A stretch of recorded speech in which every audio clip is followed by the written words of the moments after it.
So hello everyone, কেমন আছো তোমরা সবাই? আই হোপ সবাই খুবই ভালো আছো। আর চলে আসলাম আর একটা নতুন ব্লগ নিয়ে। আর আজকের ব্লগটাতে তোমাদের সাথে শেয়ার করতে চললাম হোমমেড রাইস ওয়াটার, যেটা ইউজ করলে খুবই ভালো হয় স্কিনটা। আর সো আমি যেহেতু ফার্স্ট টাইম ট্রাই করছি, তো ভাবলাম তোমাদের সাথে একটু শেয়ার করি। তো আমি এখানে 2 চামচের মতো রাইস নিয়ে নিয়েছি, আর রাইসটা ভালো করে ধুয়ে নিচ্ছি, যেহেতু মানে ডাস্ট অনেক থাকে, তো ওগুলোকে ভালো করে পরিষ্কার করে নেব।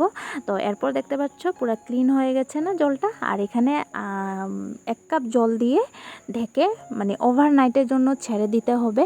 অ্যান্ড দেন নেক্সট মর্নিং আমাদের যে জলটা থাকবে, এখন আবার রাইসটাকে ভালো করে কষলিয়ে যখন দেখবে আস্তে আস্তে যখন সাদা হয়ে যাবে জলটা, ওই জলটাই আমাদের নিতে হবে। তো দেখতে পাচ্ছ জলটা আস্তে আস্তে সাদা হয়ে যাচ্ছে, একটু তোমরাও এইভাবে কচলিয়ে নেবে। আর এই দেখো এখন জলটা পুরো সাদা হয়ে গেছে।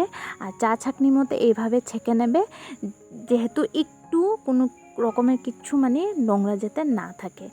আর এখানে আমি অ্যাড করে নিচ্ছি অ্যালোভেরা। আমার যেহেতু গাছ আছে, তো আমি কেটে রেখেছিলাম। আর যাদের তো গাছ নেই, তো উপায় নেই, আমাদের তো মার্কেটেরটাই ইউজ করতে হয়, তাই না? তো আমার যেহেতু আছে বলে আমি অ্যালোভেরা গাছেরটাই ইউজ করছি। আর এখানে চাইলে তোমরা ভিটামিন ই ক্যাপসুল আর রোজ ওয়াটার এগুলো তোমরা দিতে পারো। তো আমি যেহেতু আমার রোজ ওয়াটারও নেই, ভিটামিন ই ক্যাপসুল আরও আমি এখানে অ্যাড করিনি, আমি অ্যালোভেরা জেলটাই ইউজ করছি। আর ইউটিউবে তো দেখেছি অনেক মানে প্রসেস আছে, তো চাইলে তোমরা দেখতে পারো, ইউটিউবে তো অ্যাভেলেবেল আছে। তো আমি ইউটিউব থেকে দেখেই করছি। তো যেহেতু আমি ইউজ করবো, তো ভাবলাম আমার ফ্রেন্ডদের সাথে একটু শেয়ার করি। আর দেখতে পেলে জেলটা বের করে নিয়েছি, একটু প্রবলেম হচ্ছিলো জেলটা বের করার সময়। ইউটিউবে যখন দেখি ভিডিওগুলো, ওরা এত সুন্দর করে জেলটাকে বের করে নেয়। তো যাই হোক, আমার এখানে প্রসেস হয়ে গেল। তো গাইস, তোমরা দেখতে পারলে কিভাবে বানিয়ে নিয়েছি। আর লাস্টে যখন কমপ্লিট হয়ে যাবে, তো চা ছাঁকনির মধ্যে এভাবে ছেঁকে আর এরকম ছোট একটা কন্টেনারের মধ্যে তোমরা স্টোর করে নেবে।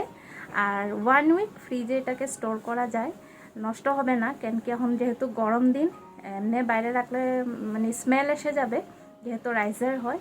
তো তোমাদের যাদের ফ্রিজ, আর যখন ইউজ করবে, ইউজ করার আগে একবার এরকম করে শেক করে নেবে, তাহলে ভালো হয়, কেন কি জমে থাকে তার জন্য।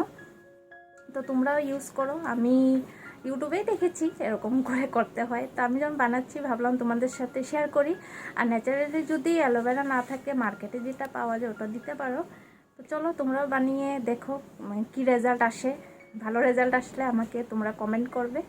আর আমি যদি ভালো রেজাল্ট পাই, তো দেন তোমাদেরকে আমি জানাবো যে ভালো হয়েছে। এমনি রাইস ওয়াটার ভালো, সবাই ইউজ করে, ওপেন পোর যাদের আছে আর মানে স্কিনে গ্লো নেই। তো ডেলি আমি তো মর্নিংয়ে যখন একবার ফেস ওয়াশ করে আসি তখন ইউজ করি, ইভিনিংয়ে আর একবার রাতে শোয়ার আগে এরকম করে স্প্রে করে টোনার হিসাবে ইউজ করে। আরও মানে 3 টাইম আমি ইউজ করছি। তো দেখি কি আসে রেজাল্টটা, যেহেতু আমার ওপেন পোর অনেক হয়ে গেছে। আর কত ডক্টরকে দেখাবো আর কত ডক্টরের মেডিসিন ইউজ করব, তো দেখি ট্রাই করি। আর ওপেন পোরের জন্য তো আমি আইস কিউবটা লাগাই, খুবই ভালো, বেটার রেজাল্ট পেয়েছি আমি। তো এখন এটা ইউজ করি, তো সেটাই আরও। তো চলো ব্লগটাকে এন্ড করছি। তো যদি তোমাদের ভালো লেগে থাকে ভিডিওটা, তো কি করতে হবে, লাইক কমেন্ট আর শেয়ার করে চ্যানেলটাকে সাবস্ক্রাইব করে পাশে থাকা বেল আইকনটা প্রেস করে দেবে, নোটিফিকেশানটা অল করে রাখবে, যেহেতু তোমাদের মোবাইলে সব আপডেটগুলো পেয়ে যাবে। আর যারা ব্লগ দেখো, তো ওদেরকে তো অনেক মানে ধন্যবাদ, মানে দেখো ব্লগগুলি, কিন্তু যারা দেখে আবার লাইক করে না, তো একটা লাইক আর কমেন্টটা করলে তো টাকা না, তাই না? তো যারা দেখো অন্তত তোমরা একটা লাইক করে কমেন্ট করে দেবে, তাহলে আমিও বুঝতে পারবো যে কারা কারা দেখে। এমনি যারা রেগুলার দেখে আমাকে কমেন্ট করে, তো আমার খুবই ভালো লাগে, তোমরা দেখো আর এভাবে সাপোর্ট করো। তো চলো আজকের জন্য এতটুকুই, দেখা হচ্ছে নেক্সট ভিডিওতে, টাটা।